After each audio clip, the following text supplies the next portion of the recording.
నూజివీడు ఎన్నికల ప్రచారంలో జనసేన అధినేత పవన్ కళ్యాణ్ వైసీపీ అధినేత జగన్ను టార్గెట్ చేశారు. జగన్ లాగా తాను కేసీఆర్ కనుసన్నల్లో పనిచేసే వ్యక్తిని కాదన్నారు. ఏపీలో వైసీపీని గెలిపిస్తే టీఆర్ఎస్ను గెలిపించినట్టేనని చెప్పారు. జనసేన అధికారంలోకి వస్తే చంద్రన్న జగనన్న లాంటి పథకాల స్థానంలో అంబేద్కర్, పొట్టి శ్రీరాములు పేర్లతో పథకాలు పెడతామని పవన్ తెలిపారు.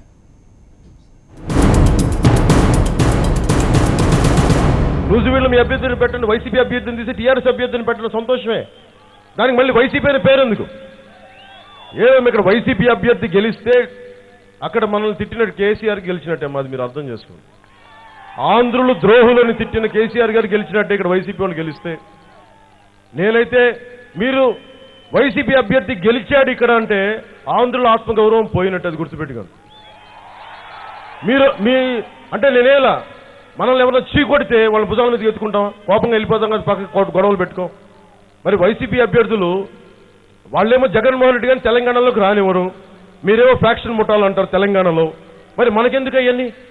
అంటే మీకో న్యాయం మాకో న్యాయమా? తెలంగాణ ప్రజలకు ఒక న్యాయం? కేసీఆర్ గారు పెద్దలు, మీరు సమదృష్టి చూడాలి. అక్కడ చెడ్డోళ్ళు అయిన వాళ్ళు ఇక్కడ మంచోళ్ళు ఎలా అవుతారు మాకు? మీరు ఇదే ఎన్నికల్లో 2014 ఎన్నికల్లో మీరు రాళ్లు పెట్టి తరివేశారు జగన్మోహన్ రెడ్డి గారిని. వరంగల్ వస్తే విద్యార్థులు చేత పెట్టించి టీఆర్ఎస్ విద్యార్థి విభాగం వాళ్ళు. మరి అలాంటి టీఆర్ఎస్ విద్యార్థి విభాగాలతో పెట్టుకొని టీఆర్ఎస్ నాయకులు ఈరోజు జగన్మోహన్ రెడ్డి గారు మద్దతు పలుకుతారంటే ఎట్లా?